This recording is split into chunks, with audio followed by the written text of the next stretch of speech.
Welcome to Season 4, Episode 3 of the May Contain Action, a podcast.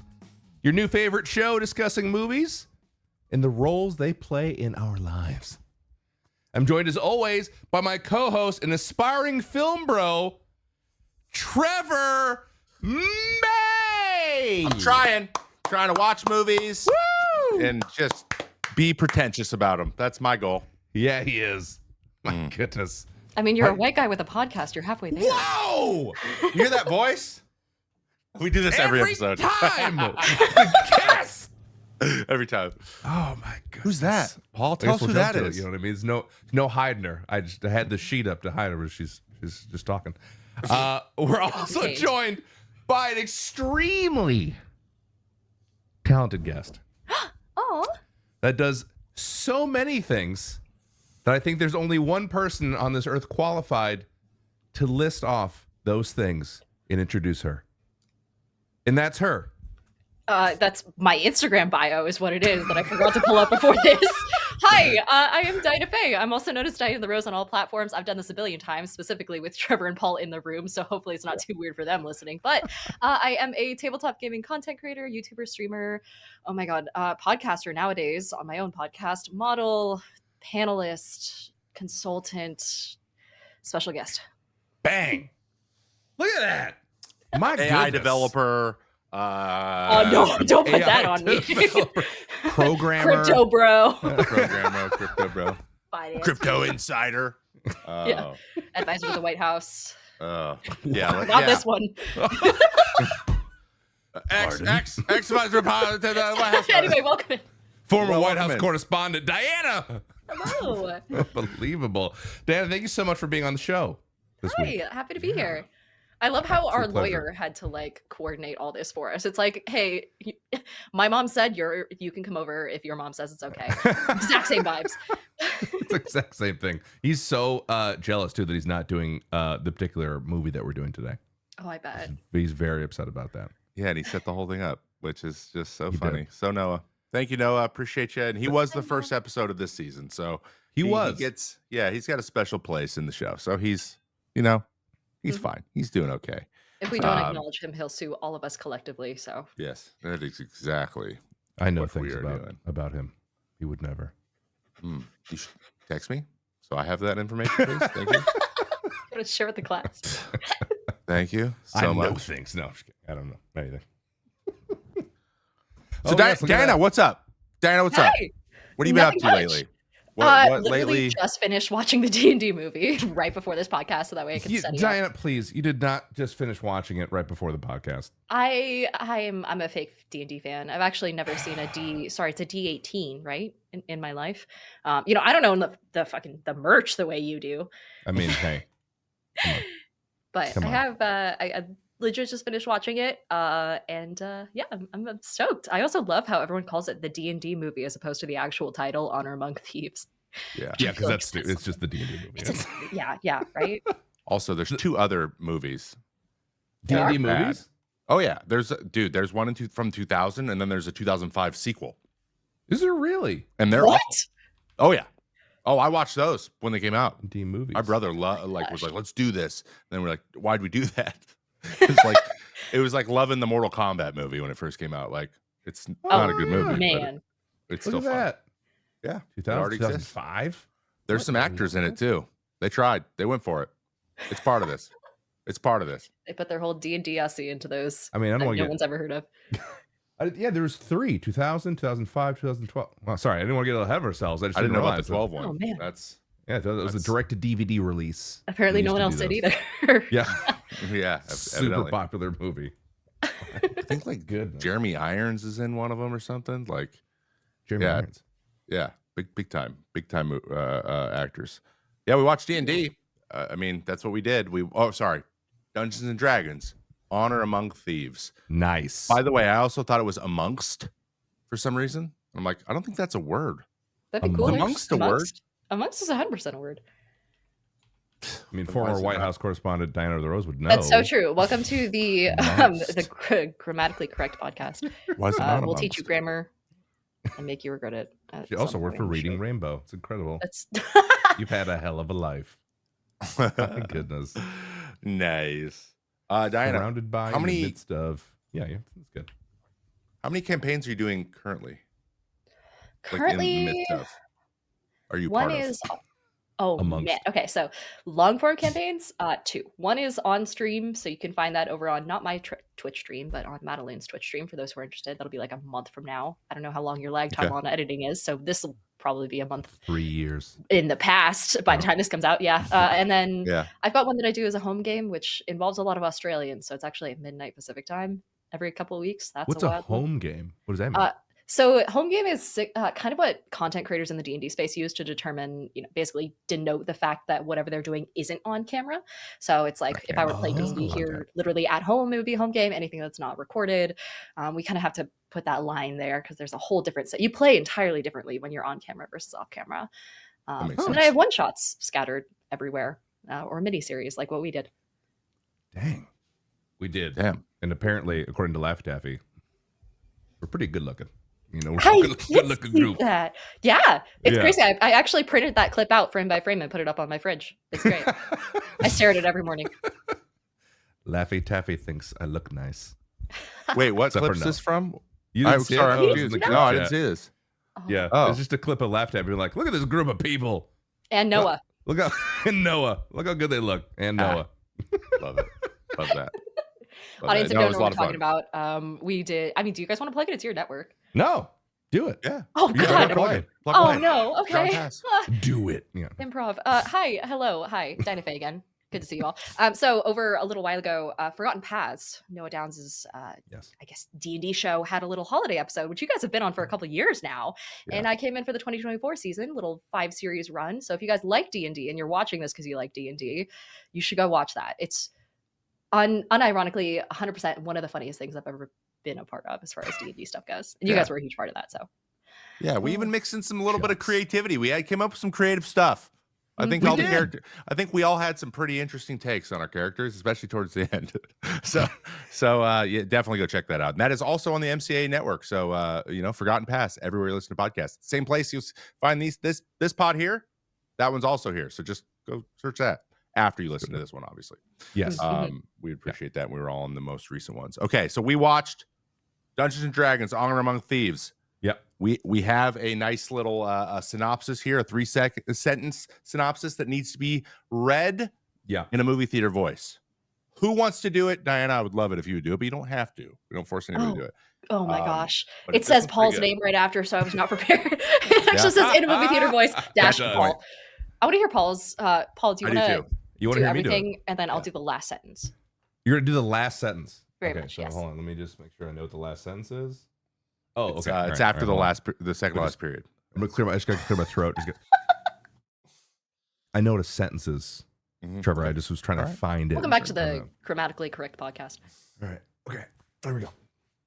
Ow now, brown cow. Ow now, brown cow. Okay.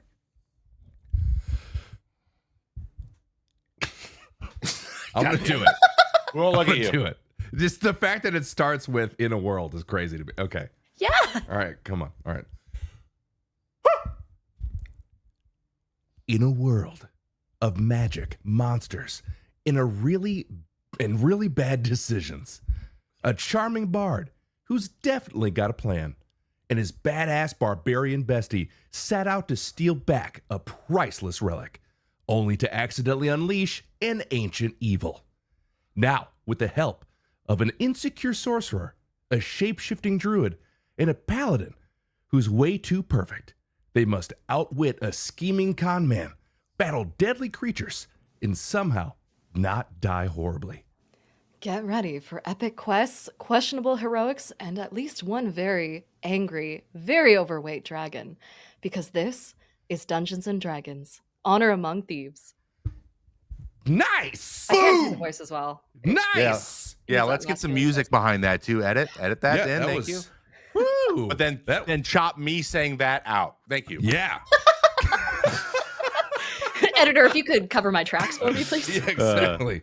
My yeah. goodness, that had real Was good. telenovela vibes at the end there. That was I was like trying so really- hard not to go for like Watch Mojo vibes, like getting ready for. Next time I watch Mojo. Mojo. Yeah. Here are the Yeah. top 10 ways people. Yeah, that's really- That was Top good. 10 baddest dragons. That was good. Woo. Good job. Good job. Good teamwork. Yeah, you fired me up. Now I want to watch it again. Now I want to watch it again. My heart's racing. Is so- that normal? That's crazy. So this movie, just to give you a little background, listeners at home, for anyone who hasn't watched it, please go watch it. It is a solid flick. We'll talk a lot more about why we think that in a moment. But first, we need to ask some real life professional critics why they liked or didn't like it on Rotten Tomatoes. And we have a few here. So how we do this, Diana, is we each take one. We just go in order. We do the 3 goods, we rotate. We do the 3 bads, and we rotate. They are in that form that I sent over. So I will lead us off with our good friend who's literally in every single episode, Richard Roper. gave us a fresh finally. He's never given us a fresh. I think this is the first positive one. Chris Pine and Michelle Rodriguez have terrific buddy movie chemistry in a fantasy film that definitely balances high stakes action, warm drama, and clever comedy. Very well put. Absolutely Very professional. Nice. I would agree. We also had. Oh yeah, sorry. I thought order. Wait, no. Do you want to be Kaylee? You could be Kaylee. I feel like you do a great Kaylee. Is it clockwise from what I'm seeing here? How do we do it, Trevor? We never. That's counterclockwise. So we're gonna go clockwise. Diana's up. Well, our good friend Kaylee Monahan also said exactly 2 sentences, which says, "This movie is dumb," period. But in the best way. See, that's 2 sentences, Paul. 2 sentences. See, after the second period is the sentence. This is my podcast, and they won't be spoken to in such. Editor, help me. Also important to point out, she is from the very respected movie reviewing publication, Arizona Republic. So. Oh yeah. Arizona, Like are Banana you serious? Republic. No, I don't even. I have no idea what that is. I think it's just a newspaper. Never heard I of it. don't know. Made up. And it's funny in the photo. It looks like she has elf ears. Just I know, side right? note. This seems like her small thing. Yeah. This is from Glenn Weldon. Glenn said, "Given how gleefully Dungeons and Dragons Honor Among Thieves embraces and exalts in its genre elements." Am I nailing it? Is that exalt? We gave you the easy one. We gave you the easy one to read. Goodness gracious. I didn't realize this guy was doing it in Old English. Honor Among Thieves embraces and exalts in its genre elements. It's interesting to note that it's all the stuff geared to making the film accessible to the mainstream that is the most duly generic thing about it. What in the hell did that even say? That guy went to film school. He's an English major. I don't even know. Yeah, 100%.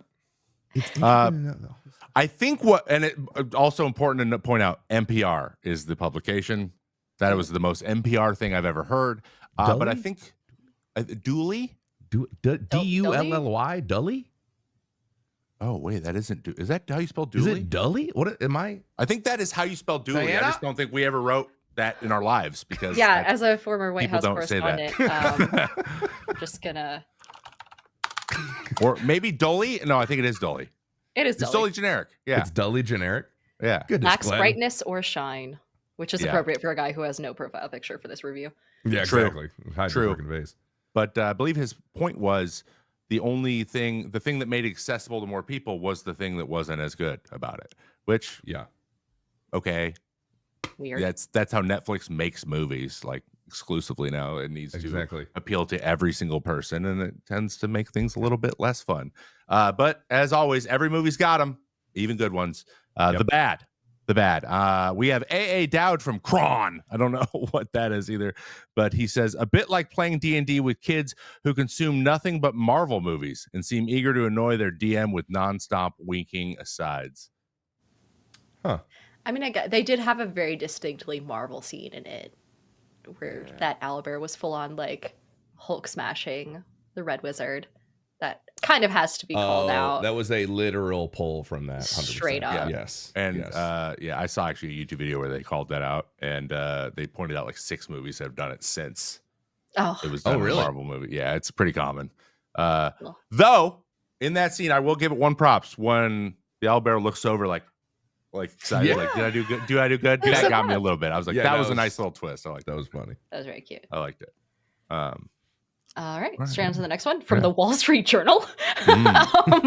Kyle Smith, definitely not a made-up name, says it's Hello, Kyle. Sorry if you're listening to this. It's definitely a real name. Yeah. It's a blizzard of rubbish, he says, lurching from one barely explained magical gizmo or beast to another so quickly that none of it has any impact whatsoever. Yeah. Huh. Yeah, you don't Okay. know much about D&D. It's fine. If you don't know the characters, Yeah. there was a little bit of like, Neverwinter. Oh, like you had to kind of know some of the places and be a little bit of a fan. It does help, though. You don't have to. Yeah, this guy didn't seem like he was too excited about any of it. I could make that argument for, like, I don't know, like, I mean, freaking Dune is just like a, That's true. I don't know, a tsunami of information that you're just like, what are they talking about? I don't know. Mhm. Whatever. Gotta love those desert tsunamis. Wait, who's Duncan, Idaho? Like, yeah, you're right. Oh, greatest To be names fair, ever.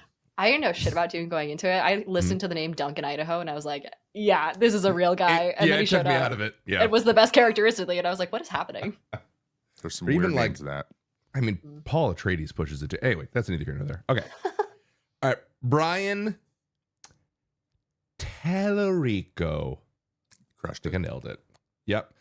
From RogerEbert.com. Ironically enough, Brian is neither Roger nor Ebert, but he works for them apparently. So he says the film often feels like it's faking what the creators love about the game instead of trying to translate it from one medium to another. That feels fair. I'm actually okay with that. That didn't feel like, because some of these are like pompous. They're like, in my years of film critiquing, this guy's like, hey, it just didn't really feel. It felt kind of fake, but they were trying to like force it. I mean, It's like Hitchcock's rolling in his grave because this movie exists. Yeah, like, okay, calm down, buddy. yes and no. I feel like if you're like a hardcore D&D fan, you can't be satisfied no matter what, first of all. But also, that's fair. like, you could nail down every spell that was cast in this game to a real spell.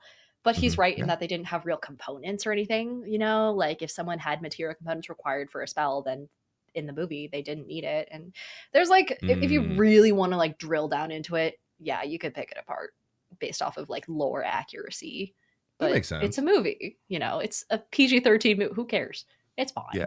Exactly. Yeah, I think that its lack of that, like, really trying to translate it, like, one-to-one into a movie is why it works. Because guys, D&D is a role-playing game on a table. It's just not for everybody. It's slower it's just the way it's played doesn't really translate into a movie. You can't really do it that way effectively. Yes. So I that's kind of what they tried to do with those ones that we mentioned earlier from 2000. And it didn't land. And everyone's like, what are we talking about? Rolling dice? I don't watch a movie about rolling dice. You're like, I get that. I understand that. Makes a lot of sense. Also in our reviews, though, important to note, we also have to check Letterboxd because we got to hear what the people say. And sometimes they got takes, and I just chose all three of the top ones from this because they were pretty good. They're pretty good. I thought they all were pretty good. If this first one, by the way, is who it actually is supposed to be in the picture, I freaking love this dude. Hey, you read that one then. I love this guy. So if it's actually him, so this one is by Cosmonaut Markey. Hoping it's Cosmonaut Quickie on YouTube because his reviews are fantastic and quite brutal. He says, I bestow upon this film the greatest honor I have. Movie I will put on while doing things around the house. Nice. Yeah, absolutely. Yeah, one of those. That's a good movie. Oh yeah, a good background noise movie. Yeah, Just enough to capture your attention every now and then when the vacuum dies and you have to go charge it and you're like, shit, I gotta go water the plants instead. Yeah, good movie. Very specific. That just happened today. It feels like. Yeah. This movie would definitely be on TNT if that were really a thing anymore. We'd definitely watch it. Yep. 20 minutes in. What about the second one, Diana? Anyone hit us with that one? Yeah, we had the lovely 24 frames of Nick who popped in saying, this went so fucking hard for no reason. And that comment got 9.7 thousand likes. Which, yeah. I think Nick was super high when he watched this. I mean, that's... And when he took this photo. That's so hard. Like, it's a TNT movie. I don't know what that even means. He was definitely... hard. He was definitely putting on a movie, just being like, let's watch a dumb movie. And he was like, this movie's awesome. Guys, I want to play D&D now. Oh my god. Bro, I want to be a paladin. Fun, man. Dylan, don't you play D&D, dude? We should do a thing. Yeah. Write us a campaign. He's like, yeah, I'll go right on that. That's actually how Johnny Stanton got his start. Okay. Johnny, I love you if you're watching this. shout out Johnny, friend of the pod, was on the pod last episode actually. Oh shit, really? Oh shit. Yeah. Oh god, Johnny, I'm sorry. He knows. Kirsten, on our third one, says, "Massive win for Short Kings. They need wins." Who's the Short King? Bradley Cooper. Oh, yeah.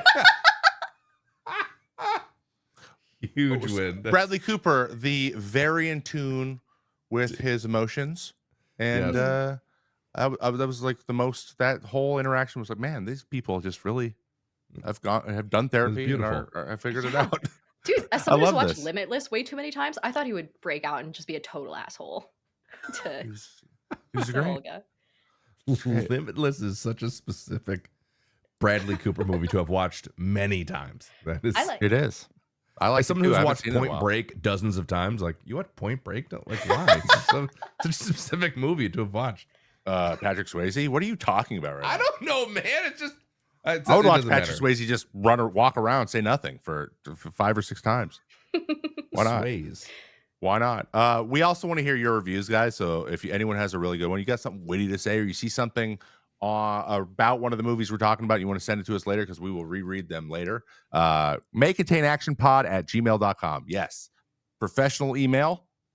Yeah. maycontainactionpod@gmail.com. Definitely did not pay for that. So we would love to hear it. Please send it to us. I am monitoring it all day, every day. And we're yet to get one. So please send us one.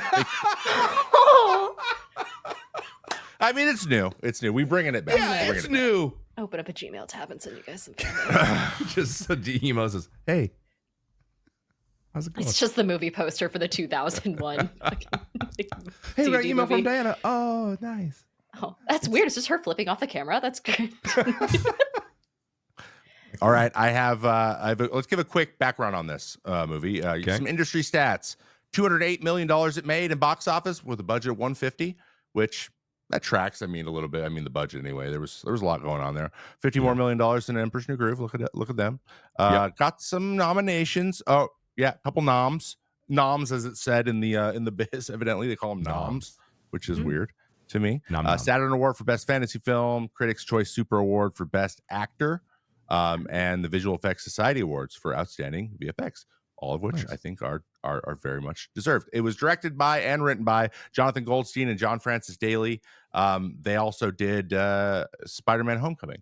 So when this movie got announced and they were attached to it, there was a lot of excitement there, which as they should, because Spider-Man: Homecoming's phenomenal in my opinion. Oh, super. Yeah, I've definitely seen. We have. You should if you haven't. Limitless. Many times. Listen. Spider-Man: Homecoming, not even once.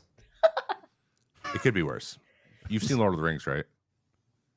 Don't out me like this, Paul. Oh my goodness. Listen, I'm very famous for not having seen any movie ever. You guys should not have invited me onto this podcast. Possible? Noah should not have invited me onto this podcast. You do. D&D exist without Lord of the Rings. What in the world? The guy invented fantasy. We ripped off halflings from him, and I've never seen the movies or read the books. I'm working on it. It's on the list that definitely exists of movies that I need to see. I mean, okay, but okay, just do me a favor. Do not watch the extended versions for the first time. Wait, what? Why? Not the first time. Because you'll be like 4 hours. Like no matter how good a movie is, no one's like, I want to sit down and watch this for 4 hours the first time. Watch the original one and then go back if you like it. This is what I've heard. This has actually ruined people's opinion of this thing because they watched a 40-minute too long movie. We're like, dude, that was so boring. The first one, and it's just not one big hike, right? at the beginning. First movie It's is them coming basically together. Act 1. It's just a it's 3-hour Act 1. But then It's two, good. But if you're looking for like freaking sword fight, it's not going to happen. Oh, but then you get to it. You're like, I'm glad I got here.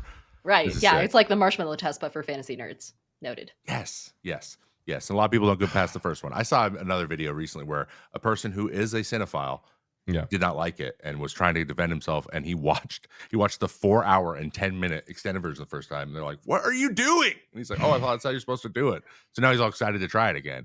It was 50 minutes longer than anyone wants to sit there. Though I could watch all of them back to back to back. But I'm just a massive nerd. How Anyway, am I the least nerdy person in this room right now? The fuck? yeah, I don't. Have you ever seen someone lose respect for someone else in real time? It happens to me every day. We're Some more letting it slide. movie facts. Limitless, Let's- countless times. I mean, I can't even I like it. The The amount of scene times where he I've drinks watched that dude's Limitless blood. Listen, limitless. motherfuckers, I will. If you guys ever do an episode on Limitless, call me The back Two in. Towers? Never Bring heard me of in, it. Coach. Return of the You King? are in Return of what Limitless. king? You are. You guys Because are I not want your gonna watch takes Limitless. now. You're going to see all kinds of stuff that we never even knew was there. Oh There's my gonna be all this God. stuff. One does not simply play D&D. See, I would get that reference. Without- if I had seen you the would. movies. It's fine. We're off topic. Please gonna continue move with on. the stats, Trevor. Trevor, save me. Anyway, the people in this movie, starring Chris Pine as Edgin. I'm sorry, I'm flustered. Edgin Darvis, he is a bard. Michelle Rodriguez as Olga Kilgore. In my opinion, probably her best role since Fast and Furious. I'm pretty sure it's the only thing she's been in. Reggie Jean Page as Zank Yendar. You may have seen him in Bridgerton. He's phenomenal. Justice Smith and Simon Almar. He's in another great movie recently too. The TV glow, When the TV Glows. Another good one you should see. Sophia Lillis is Doric. No idea what she's been in, but she was good. Hugh Grant is in every English movie ever, and Daisy Head as Sophina, which Daisy's in a lot of stuff too, but maybe not quite in this role. Sophina is the witch. She is very scary and mean. She's super scary. Music by Lauren Balfe, like it either way. Cinematography by Barry Peterson and edited by Dan Leventhal. We have a couple fun little tidbits before we get into our categories that I would like to share with you. One really fun little Easter egg that I noticed when I watched it the first time, and then it's even funnier now that you know this. What's his name? What's the paladin's name again? It's that weird Zank Yendar leaves them, and he's like, "Oh, he's just gonna walk away." So when they did that, they just said, "Okay, walk." He's like, "Cool," and like just walk and we'll cut and whatever. So he walks, and they just didn't call cut, so he just kept walking, and so Pine's like sitting there like watching him. He's like, so he just ad-libbed like, "Man, he just walks in a straight line. Oh, coming up to a rock. What's he gonna do? Oh, he's just gonna walk right over it." That whole thing was improv. The whole thing was improv. Amazing. And he just kept walking. He's like, "Okay, I guess I'm just gonna walk over the rock." So the whole thing, they just left it in. And stuck the landing too on the other end. Yeah, of it. stuck it perfectly. And so they cut it. When they cut, like everyone just lost their mind because they was like, "That was perfect. That's exactly what we wanted." And we were gonna tell you. So that's just a little tidbit there on some improv. Of course, it's Chris Pine, so there's going to be a lot of that. But this kind of came from, this has been a pet project for the two guys I mentioned earlier who wrote it. They wanted to do a good D&D movie ever since the 2000 went direct to video, did not do well, and they were very disappointed. These guys played D&D themselves, so they're like, "We're going to write a better one." So huge nerds. I bet you they've seen Lord of the Rings. They watched. The filmmakers sought to make Honor Among Thieves a mix of adventure, action, and comedy, taking inspiration from Guardians of the Galaxy and staying faithful to D&D's lore and mechanics. So they really wanted to make sure the owl bear got in there. They really wanted to make sure, like they used Neverwinter and use all the places and the groups and the everything to be as real as possible from the OG. So and I think they did a good job to that. But Chris Pine was the first guy. So they were like, "Chris Pine, you are our bard." And it basically developed from there. Michelle Rodriguez joined after him, and basically it went like in order from the main characters to the minor characters. It's just kind of how it played out. So it kind of came together really nicely. That does not happen for movies this big, especially when they bomb that bad when they tried to make it before. And the last guy to join was Reggie Jean Page after they saw him in Bridgerton. So they had already started developing it. Bridgerton came out. They're like, that guy we need him in here. And I thought he was phenomenal. Though we did recast this one later. We will talk about that. I thought it was pretty well cast. So a lot of fun. They filmed in Iceland, Northern Ireland, in and around Belfast. So tons and tons and tons of those. Yeah, tons of those like, really cool set pieces are real. Yeah. They didn't do not a lot of green screen. There was some good amount of CGI, like the fat dragon, obviously. But there was actually way more practical effects than you would have thought. Way more, actually. Really? Yeah. Because they were like chopping through those like basalt column type areas so much. And I was like, "Oh, this is so cool. Too bad it's CGI." If it was actually in Ireland, that's 100%. Yeah. That's cool. Yeah, most of the outdoor stuff was real. And there's not that much green screen, which I thought there was going to be a ton. There is a good amount, but like it's not.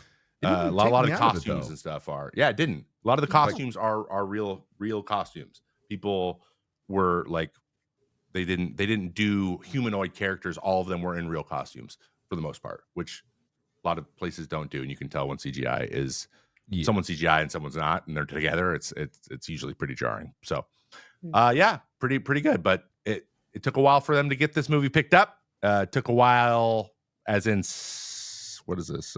12 years. They wouldn't let it go. No one wanted it. And Paramount eventually got it. So they got connected. The director's like, hey, we'll write it and we'll direct it. They did Homecoming. That's all they need to do. They got Chris Pine to say yes. We're off the races, and it got made. Obviously, and then COVID. So yeah, there we go. There's the background of this. Before this? Yeah, Homecoming came out for this. Oh, so you think that was like their big kind of? Like, yeah, that was their big like. And they're like, oh, okay, then now we'll do your movie. Yeah, let us make something we want to make because we made that. I see. That. So yeah, I just for full disclosure, anyone who hasn't listened to a lot of the episodes of the show, that's not always how things go.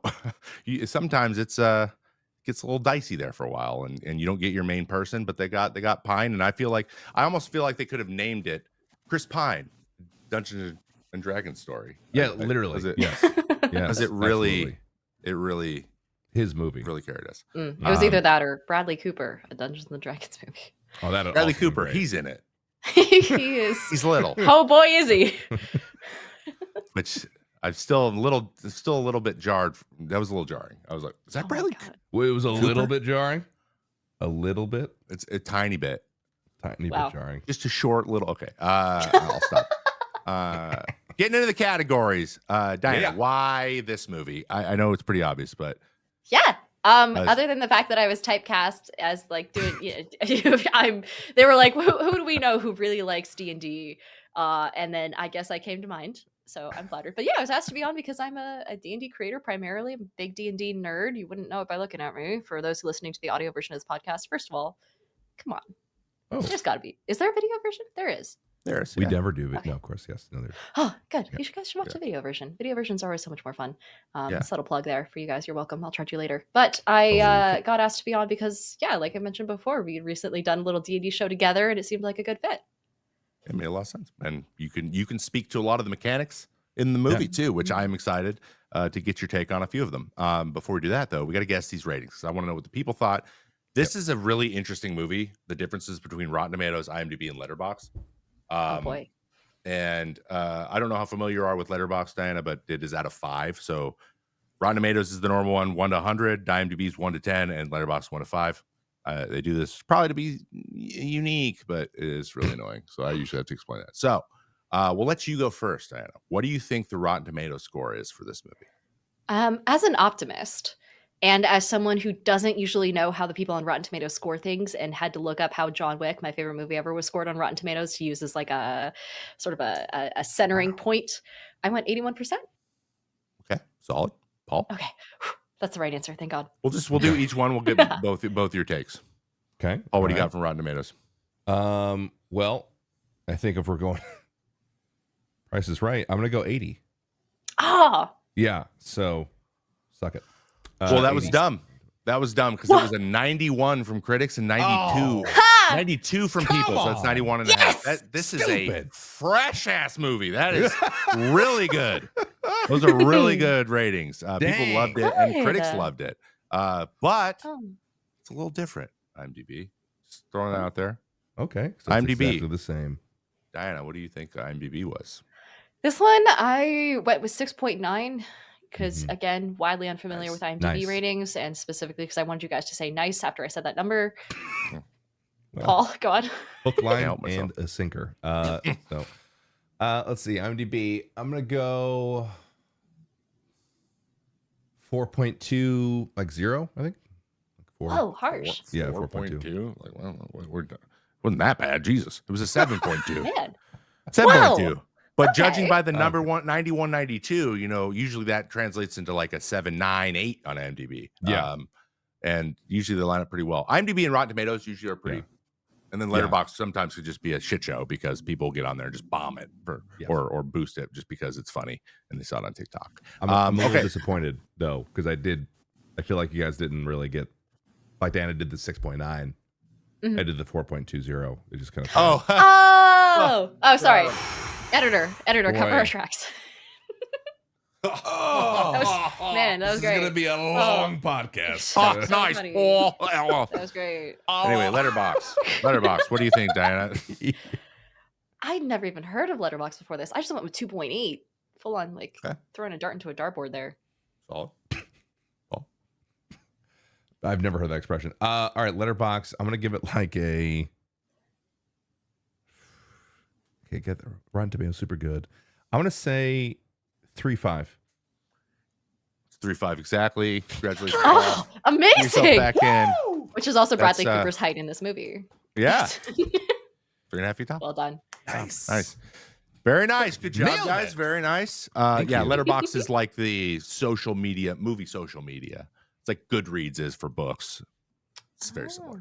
And I, to be honest, I've gotten into it maybe in like last year and a half, and now I can't stop. It's some of the funniest. People's reviews are absolutely ridiculous. So you can find some of the funniest stuff ever. If you ever just want to go look at one of your favorite movies, but what are the people who hate it saying? It's pretty good. It's pretty Letterboxd, good. if you're listening. Yeah. Oh, Letterboxd sponsorship would be sick. Oh, it would be sick. I don't Freaking dope.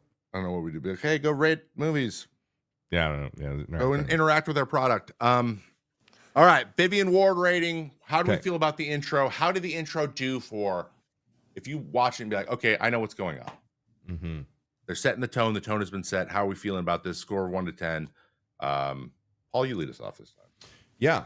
So, very dramatic opening, right? I actually kind of felt like it was a bit of a bait and switch there because they start off with the prisoner transfer. Honestly, if I'm being real, it very Jurassic Park, right? They kind of bring in the big cage. They put it up to the side. I was like, they learned that from Jurassic Park. But it changes quickly, which I think is a good encapsulation of the entire movie. Like it starts serious, but it's very not serious towards the end, which I think is the point. So, I mean, Vivian, probably a little bit too high on the rating. I would probably say this is like a, I give it, I feel like I always give 7s, but I would give it like a 6.5. It was good. Solid. Solid opening. Not bad. We'll take that. We'll take it. And also, by the way, maybe I should have clarified that. This is how I thought about it. And you guys don't have to do this. I like thought about it all the way up until the escape. So like from the whole thing? Like just that's the whole first starting sequence to where then the breakout. Now the story's starting. Well then like 8. Yeah. I didn't know that. There you go. So I was at an 8.5. It was an 8 for me, and then it gave me a half point when they named the eagle guy Jonathan. He's everyone's favorite. I actually love that. I love that so much. Jonathan, and I just like every time it gets me. Every time he gets so surprised, he's like, "Whoa, they're trying to do this." It's great. So I gave it 8.5. We were going to pardon you. Yeah, right. Such a good throwaway line. How do you feel about it, Diana? I thought it was fantastic, mostly because I do that exact same thing when I'm actually playing D&D. So it kind of sinks to my heart where what you were talking about, Paul, when they had a seemingly super powerful, super like apparently famously terrible, infamous character come in and you're like following him for so long. And then it cuts straight to Chris Pine fucking knitting mittens and, things like that. And exactly what you said was what I had in my notes here, where it's two bookends for the tone of the movie. Sometimes it gets really serious, sometimes it gets really funny, and it's like you get both of those right in the first opening sequence, and from there the rest of the movie is going to be somewhere in between those two lines, which I feel like is really good from a sort of subtle audience perspective. I do wish they info dumped a little bit less in Chris Pine's like, this is my monologue, like this is my entire backstory. He even calls it out as like, this is my edgy backstory, and why and yes. Well, but I also felt like that was a good. I agree with you. I also kind of thought of it though in the way of like how some people. I haven't played a lot of D&D campaigns, but some people are like very into the backstory and like I need to know the shoes your character was wearing 10 years ago. Like that's not relevant. Like I don't need that. Yeah. So it Like, almost I felt can never he look at was- rubber boots the same way ever since my parents died. And it's like, what are you talking? We're having exactly. dinner. It's the longest night ever. We haven't We're started the still campaign in the yet. We're just getting- tavern. Yeah. Yeah, so we're right? still in the tavern. Yeah, exactly. So I kind of looked at it in that way, but I see what you're saying. Yeah, which is exactly like the counter argument there is it's like, yeah, this happens every day to Yeah. some DM out there. So, but I thought it was fun. I agree wholeheartedly. I think that the whole like, yeah, there's going to be serious parts, and there are a lot of good serious parts and very endearing parts that I thought were done very well. But also the slapstick like comedy part of it it just was good, well balanced, and they did it right there in the first 5 minutes of the film to tell you like you're not going to know how are we going to handle different elements of this movie. You're like, it's going to either be funny or serious, and I kind of want to find out. So it like hooks you in. It does, like not all movies do that well, especially with like you said the starting narration. I do not like exposition at movies usually, except for Lord of the Rings, which is awesome. Kate Blanchett, she's a treasure. I don't even know. That's the one time. But usually when you do this, if it gets my name's Jared. What is his name? Jimmy. And my life is kind of crazy. You get that vibe. Yeah. Record scratch. I bet you're wondering how we got here. Yeah, I bet you're wondering how we got here. That gets overdone a little bit. But I think it's D&D. Like you have to do it a little bit. There has to be some of that, or you just can't. People won't know what's going on, and then the whole movie's ruined. So I thought it did a good job too. All right, we're moving on. Moving through the movie. Moving on. So we got Chris Pratt. Chris Pratt then quickly puts his crew together. We got Chris Pratt and Michelle Rodriguez. They're together. And we have our barbarian and our bard. Our barbarian. Olga. Oh, is it Olga or Holga? So it's like HOLGA, I think. Yeah. Based off the subtitles. Anyway, it's phenomenal. And they got to go save. They're trying to save his daughter, who has been taken by a guy who was in their crew before, whose name is Hugh Grant. Hugh Grant plays him. What the hell is his name again? I keep forgetting what his name was. Oh, it's like where is it? Forge Fitzwilliam. Yep. That man does not look like a Forge. He doesn't. No. Yeah. No. And so Forge not fit him. we're trying to reckon who's the bad guy, who's the good guy. Kind of they establish it pretty quickly, and then you got to put together your crew, and then the crew gets together. We get the mage, we get the druid. Basically, what every crew needs. You need someone who can turn into stuff. You need someone who can do magic. You need someone who is just tough and hits stuff. That's me in our D&D campaigns usually. And then you got the guy who's constantly trying to explain to you why he's important. So they do this, and there's lots of quotes. And I want to talk about some of these quotes, all right? Because there's a couple that I didn't hear the first time I watched it. Oh. And got me, but I don't want to start. So I want one of you to start and give us your favorite quotes from this movie, because I don't think you're gonna have mine. I got some. Just well, Diana, do you want to go? Or, Diana, or do you go? You got any good? Were there any good throwaway comments that you loved in this? Yeah. So the moment when Zank hands over the helm to Chris Pine's character, who I'm going to keep calling Chris Pine's character because I don't give a shit about Rin Lambs. He's Chris Pine. He's just reflavored. He probably does this on his weekends. Just goes to Ren Fair and anyway, they hand him the helm, and Zank is like, "Protect this with your life," and Chris Pine is like, "I will." And then he just turns 180 degrees and is like, "Simon, take this," which is such a D&D thing, especially because one party member usually in a D&D group has like the bag of holding, and no matter what, they're always just holding all your shit, all your trash, all your super important items, all your relics to the gods. It's just like, yeah, take this, put it in the bag. We're moving. Put your bag of moving on. Yeah. Who cares? All right, that's a good one, because that's absolutely how I treated every single item that Noah ever brought up as. Like, who's got the bag? But yeah, I got it. Whatever. But okay. Anyway, how much damage does it do? I don't. That's all.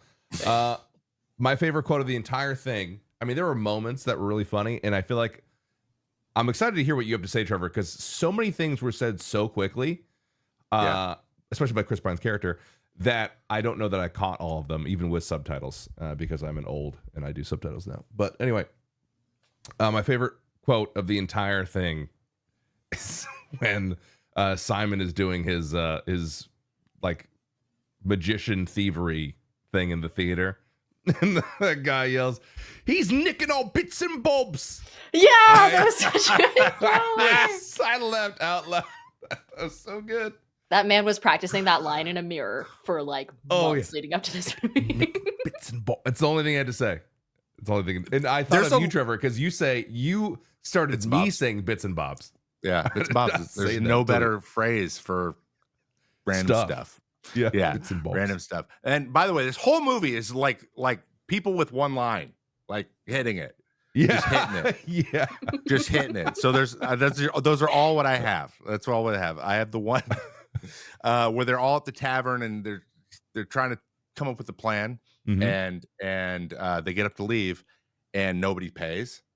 And the mage is always like, I can't do everything with magic. Like, why don't you just do this? Like, I just said I can't do everything with magic. And they get up. He goes, wait, who's gonna pay? And then Olga hits him, just pay with magic. And then they walk off.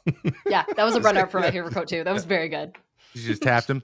Pay with magic. But then when he goes in and when Pine is doing his little distraction, and the mage gets all messed up and he starts to melt. The guard that goes, what madness is this? He's just terrified. He only has one line, and he's genuinely like, what is happening right now? Like, just disgusted. That got me.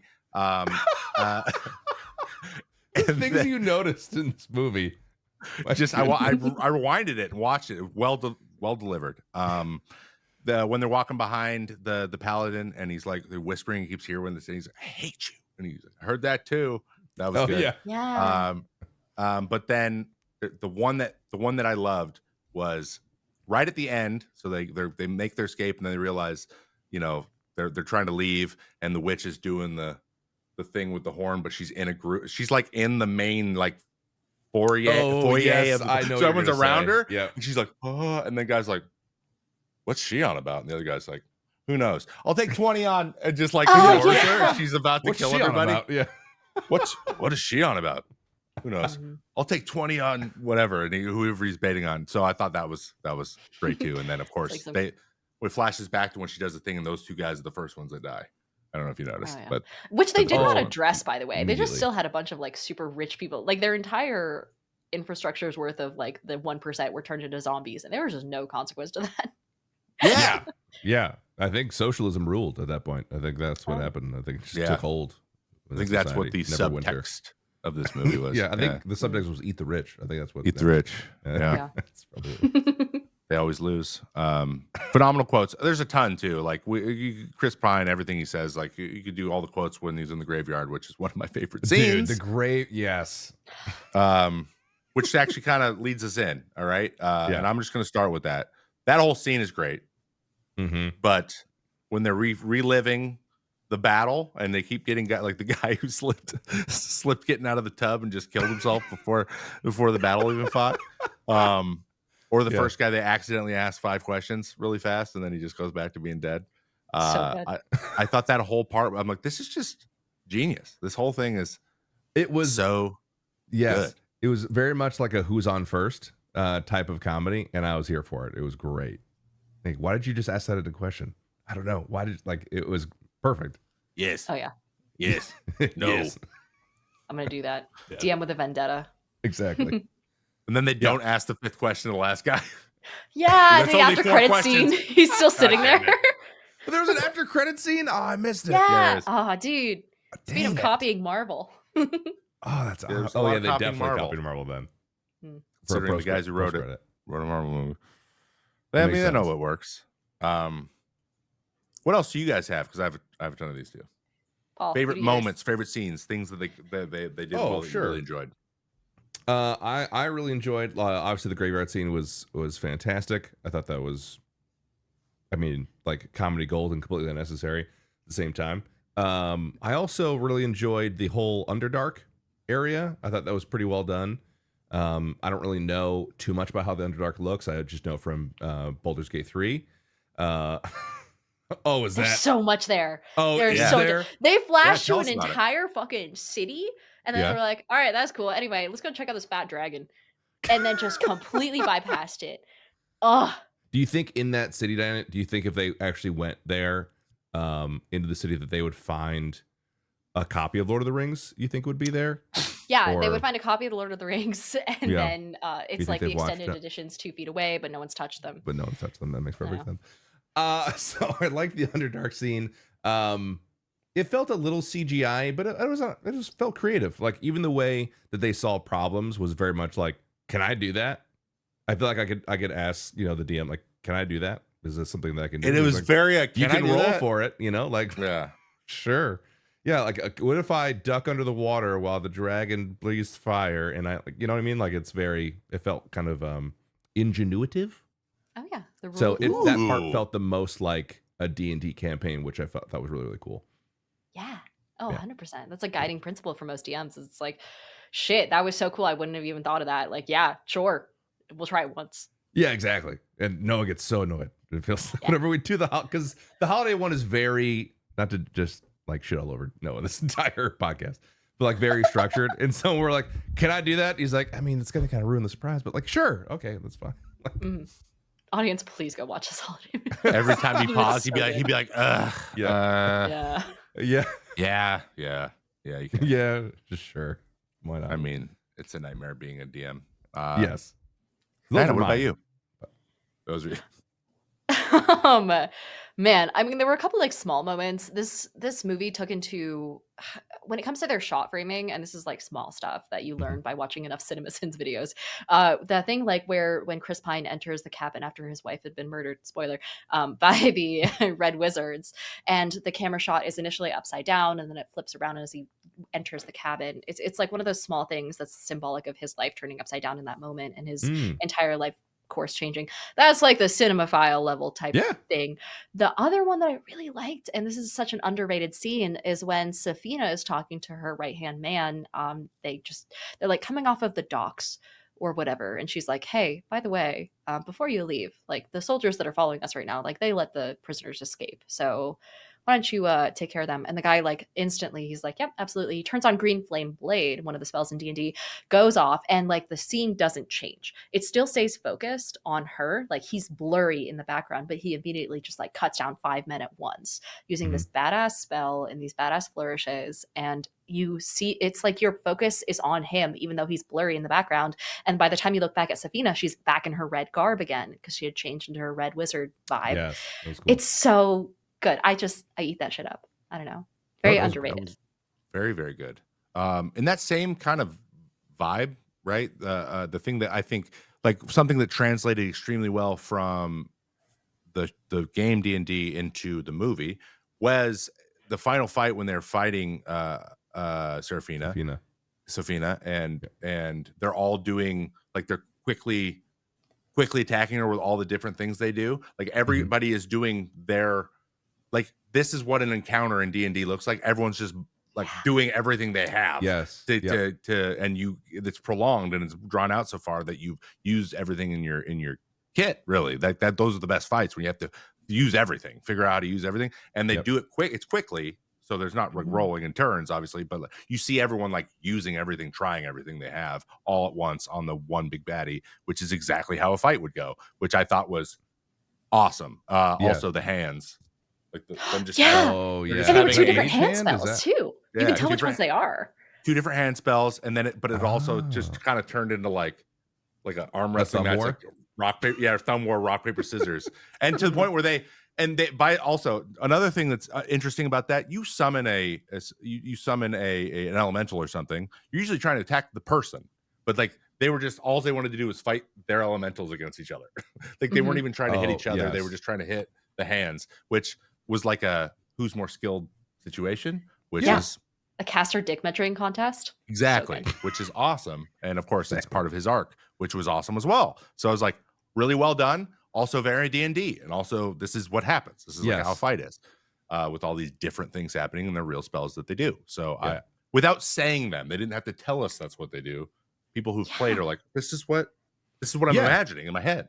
That's exactly. I was thinking that actually when they had the moment where Michelle Rodriguez is fighting all these different people, and her the sword, or first of all the axe that she's like asking the guard about that she gets. I thought that was It was almost like they were playing D&D while they were shooting this in some ways. I mean, not to like over or give them too much credit necessarily, but it was like, all right, everyone had a character and they played, and they almost like played out what happened. Like, okay, how can we shoot that in the movie? It's like, oh, okay, I like that axe, that's really cool. And then it falls into the forge, right? And then it becomes she pulls it out and she's like, Nice. I could see a DM doing that. Like your axe fell into. She's like, I'm good the with forge. this. Is what she said. Yeah. Oh Yeah. yeah. What happened to my axe? I don't know. Pull it out. Like okay. Now it looks even awesome. Like it looks cool. Yeah. Like that stuff doesn't feel so much like classic fantasy. That feels like uniquely D&D. Those circumstances. Oh, 100%. Yeah. Like full on, Yeah. just like that whole sequence you just did was really cool. Have a treat. You know? Yeah. Exactly. Yeah. Exactly. Yeah. Here's Yeah. as a DM. Exactly right. Yes. Oh, dude. And Let me she flicked it with a. Here you go. And- Yeah. Here you go, kid. and Michelle Rodriguez just was awesome. She was, She was so The good. most perfect casting. It was so she good. crushed it. She's a perfect barbarian. Like you Yes. don't need to be told you're like barbarian. Easy. She just Yeah, loves eating. exactly. I do find it weird they never like called Chris Pine's character a bard though. He was Yeah, like, I don't know that's- what I am. I was like, you're the bard. Yep. You He literally gets- he joined the gets kind faction of for bards. accused, What do you mean? And he's like, well, no. Yeah, Didn't you someone carry a say, loot. Are you a bard? He's like, no. Yeah, like, No, I you're make the bard, buddy. plans. I'm the plan guy.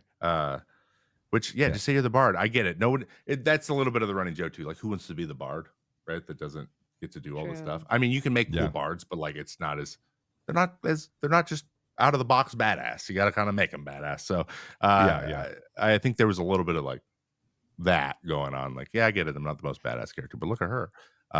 True. It's true. They didn't even have a cleric in the movie. Realistic. They didn't. They didn't. Yeah, you're right. I was also waiting for Chris Pine's character to hurl an insult, like to do that, like in the middle of a fight, Oh, like that an would've actual been bard good. move. Yeah, like Yeah. to hurl, like to distract her, be like, oh man, and then like I don't know, then the barbarian comes and like chops the guy's head off or something. But he never did that. I remember. I mean, Diana's probably better at IDing this than I am. Any bardic moves? Really? If I Yeah. had to put it down to a couple things, this was a major complaint about like the movie, at least from D&D nerds, is people were like, "What? He's a bard? He's not casting spells? Like that's his whole thing." Yeah. There were a couple of moments where he would have done what would be equivalent to bardic inspiration. So around the campfire at the beach, when they were, they were about to give up, they were all about to go home. He was like, "No, we can do this. Like if we give up now, then it's set in stone." That could be considered something that's kind of like subtly a reference to that. Okay. All right. Yeah. Yeah, that's actually. I think didn't think about could it have like done that. that. You're right. I think that would have been nice too, because if they had that part of, and this is we're about to get a little bit into nitpicks. Maybe this is a tiny nitpick. I'll throw this out there. I mean, it's not necessary, but like the whole because he doesn't deny being a bard, but he kind of resists like, no, I do more than like I do more, or I'm more important. But if he like was doing that and like he had some sort of like he started glowing and then everyone started some little thing where he's like, oh, you do stuff like you do magic. And he's like, oh, wow, like this little side thing where he's trying to get it back or something. I think they could have fit it in. It would have changed the story at all, and it would have made that maybe feel like he was coming into things are getting better for him too because he's trying to make things better for everybody else. I guess. Yeah. Yeah. I could have thrown that out there. Also, one tiny little nitpick. Sometimes Chris Pine there can be one-liner fatigue just a little bit. Yeah, this movie had a lot of that. Where I'm just like, maybe we don't say something now. Yeah. And then I only have one more because there's not a lot.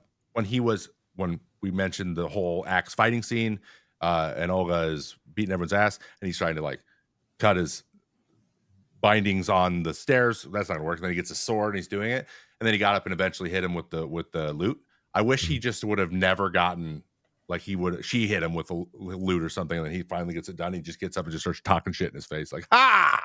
We destroyed you," but he never didn't do anything. He barely got loose.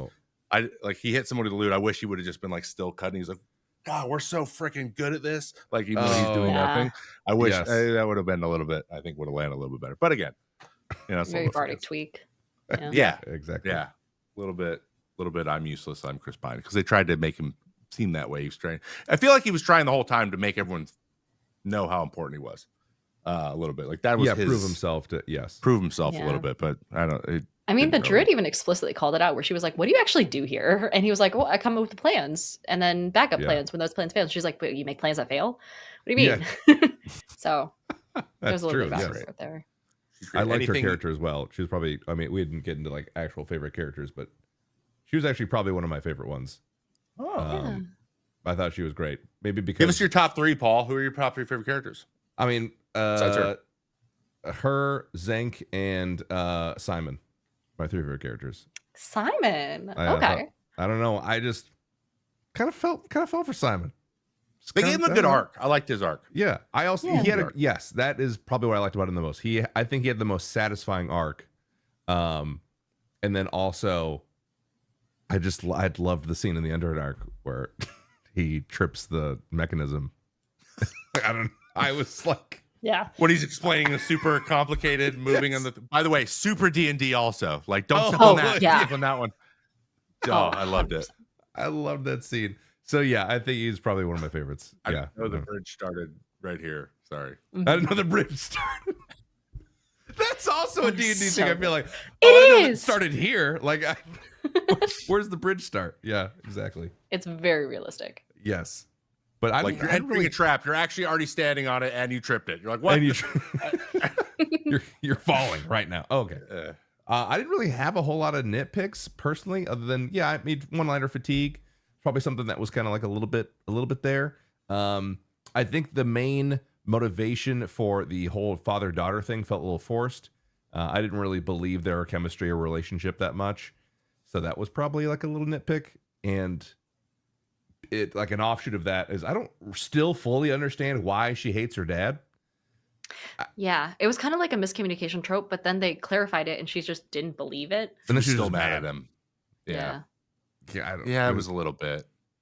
Yeah. I mean, Okay. Fitzwilliams, he sucks, right? But like, you're in a castle. You Yeah. seem like you have everything you want. So. Yeah, it's very weird. I didn't understand his motivations. Yeah, he was like, you get to mold someone, but I'm like, is that really all it is? Like, it's got to be more than that. Yeah. So that whole thing didn't make a lot of sense. Also, very sidebar, it looked like that girl was the actual daughter of the mother. Just want to point that out. I know they looked so similar. I was like, They were did the AI same her person. face? It was crazy. Yeah, I was like, I think they're related. You were like, there's no Chris Pine in this equation. No, absolutely. Yeah, that's her actual daughter. All right, we got to recast this thing because I just had too many ideas. And before you got into the room, Paul, Yes. Diana said she's got some good recast too. Some. Ooh. I do. Diana, you start us off. I'll try. Granted, Michelle Rodriguez is impossible to recast. I will also say, Paul, fair warning, I did challenge Trevor to recast Bradley Cooper, just as little funsies. So prepare for that. But for Chris Pine, this is kind of a basic one, but I said Jack Quaid would be a solid shoe-in. Just a little bit of a trade-in. Yeah. I feel like there's very few people who can fill the role of like serious but also funny at the same time, and also that handsome like bardic charm. And maybe that's my personal bias is coming in there, but I feel like he's got good vibes. You think Jack Quaid is like the handsome debonair thing going for him as well? He can pull it off. Maybe. You think so? I don't think he's old enough is the only caveat there. All right. The goofy side of Chris Pine, 100%. Yeah. I don't know. Huh. Respect. No, go for it. I don't have any. I'm going down so the list. please How does go this for work? it. Yeah, Oh, go down man. the list. Oh, God, Hitting us okay. with them.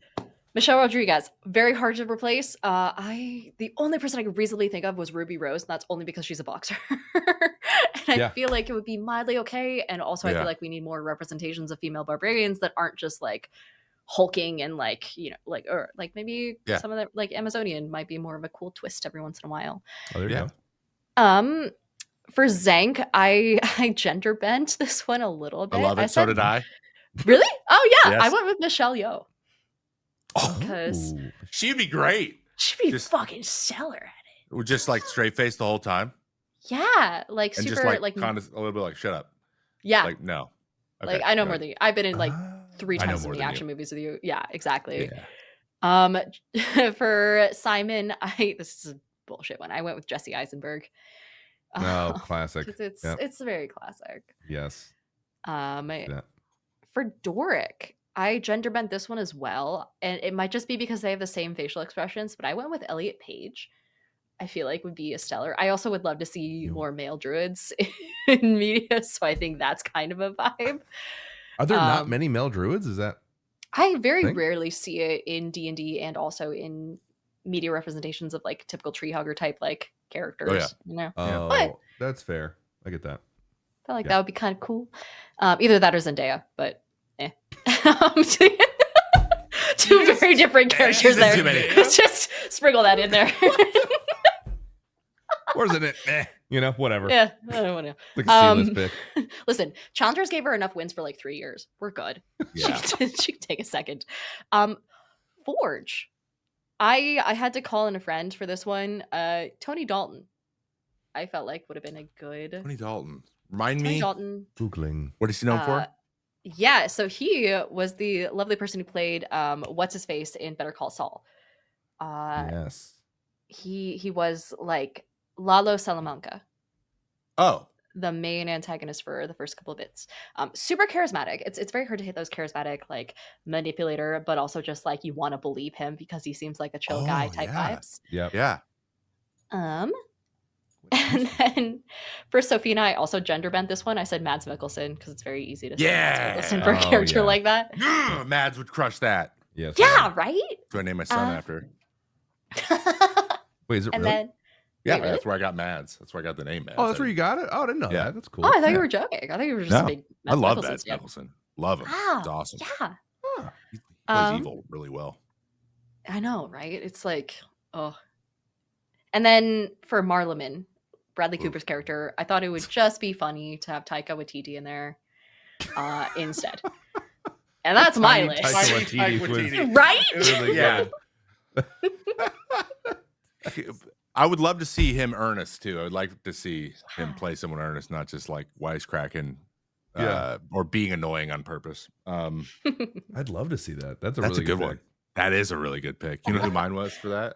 I went old school. I went Warwick Davis from Willow, the guy who plays Willow. Oh, sure. Okay. I love Warwick Davis. I love him. Oh, yeah. He's such a sweet little guy, and I think he would have been earnest. And he's also a little person, so it like would have been a little more. You wouldn't have had to CGI the hell out of it. And he's been in lots of fantasy. Also, check out the Willow TV show if you haven't, because I love Willow. I love that horrible. It's I think George Lucas's take on Lord of the Rings. Have you seen Willow? Have you two seen the movie Willow? A very long time ago. Val Kilmer as Mad Mardigan. It's kind of disgusting. Yeah, Got a little labyrinth vibes in it, but it's Came out like 12 years before I was born, so I would say, it's a lot. It's a cult. 12? It's deep. It's a deep cut. I'm old, and all of my siblings are much older than me, so that's how I see movies like this. Paul, do you want to go through yours? Or No. do you have like a couple again? Again? Nothing but yes ands around here. I'm just kidding. I'm kidding. Every time we do casting, we know it's for me, man. We get it. I put it in there. I know it's my thing. It's like I love this. This is what I do. I watch shows. I'm like, who else could be in this? Like all the whole time. So That takes a level. I mean, honestly, it takes real mental ability to be able to do that. When I'm watching a movie, I'm locked in. I'm not like, what Rolodex of actors can I look through in my brain while I watch this movie? Remember, who would also fit this bill? Like, remember, my goal is to be pretentious. This is how we do it. Okay. so you're really on the road. All right. Well, then I'll go, I guess. Sorry. For Chris Pines' character, Edgin Darvis, Pedro Pascal. Oh, that's a good one. He's so hot right now. He could So nail hot it right too, now. and he's funny. Yeah. Michelle Rodriguez is Olga. Gwendolyn Christie, Brienne of Oh. Tarth. Yes. Oh, that's Also big. funny. Yeah. She also has the comedic like, shut up, and she also can be. I don't know. She's Brienne basically, but she's also in Severance. She was just in the recent episode, so that's why it came to my mind. I was spoiler. like, oh, she's here. Yeah. What the hell? She's just in it. She just appears. Sorry. No, what the hell, man? As Zank, I have two options. Okay. And one's gender bending, and the other one is you just got to see it. Okay. I go Anna Taylor-Joy to play it, Yeah. Okay. or because I also recently watched what is the chess show that she's in, and that's very much what she would do. Or Nick Cage, just throw Nicolas Cage in here Hell? and let him and just say, You do cannot have this, those two in the same sentence like that. What do you mean? or just say, do this. You're a paladin. You got to act like this, and he would crush it. I think he would absolutely. Crush He it. would crush it though. He does have the kind of And and everyone would be like, "Is that Nick Cage?" Like He'd that's somehow kind of win what an we're. Oscar. Yeah, he would absolutely crush it. And then for Simon, I had Jack Wade. But he's a little That's older. who I can Oh. imagine Simon being as Jack Quaid. Yes. And so he's a little older. So I tried to find a Sophia that's his. At first, I was like, Jenna Ortega would probably, she's hot right now too. She could do this. But like Jack Quaid and her, that's just weird now if he's trying to court her. He's older. So I was like, maybe Aubrey Plaza. Okay. Really? So like imagine them both younger, like maybe from Parks and Rec age, Aubrey Plaza, and then Jack Quaid in whatever the hell he's young in. He's in something young. He's in a lot of stuff. So them and their younger versions, I think together they would probably have pretty good, I think chemistry. And also Aubrey Plaza is really good at like being like, stop hitting on me. Like I think she's really good at that. So Yes. and then George Fitzwilliam. We could just go with Hugh Grant light with Colin Firth. Or you could just go with Grant, yeah. Jude Law heavy, or not Jude Law, Hugh Grant heavy with Jude Law. So either one of them, I think, could do it. Colin Firth would be like, "What's happening?" And then Jude Law would be like, "I'm evil." Yeah. Secretly really evil, but I'm very good at making you feel like you're you're safe. And then Daisy Head as Safina, I'd probably. This is a little bit of a deeper cut. She's newer on the scene, but she's really good at being creepy. Sophie Thatcher. Sophie Thatcher. So I've Googled all of these, by the way. She's been in something recently. She's in a movie coming out with Jack Quaid called Oh, Companion. yes. And She was in Yellow Jackets. Creepy she's in Yellow Jackets, Yeah. Creepy as hell. Yeah. Creepy as hell. So Sophie Thatcher, I think, could crush it. And she's really doing it right now too. So Okay. All right. Amazing. number 2. Look at that. I have unfortunately, you have 2. Hit us.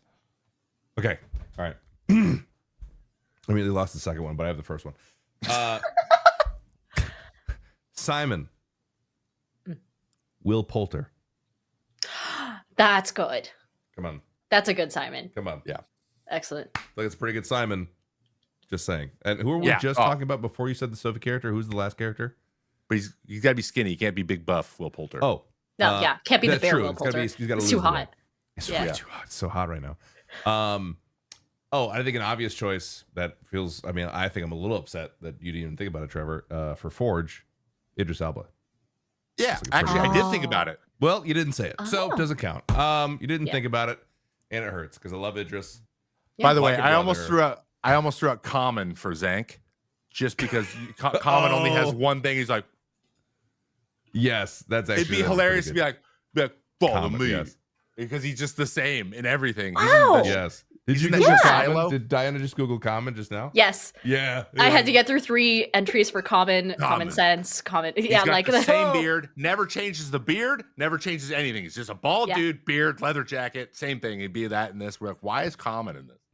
I guess Dude, Common's in Silo, and it makes. At first, I was like, why did they cast Common? And then now I'm like, no one could do this but Common. Yeah. There's a yep. But he does. He's got one move. He's got one move. If they somehow Smooth as got hell. those people in there, I think it would have been way more memeable, and I think it would have done better at the box office. I think.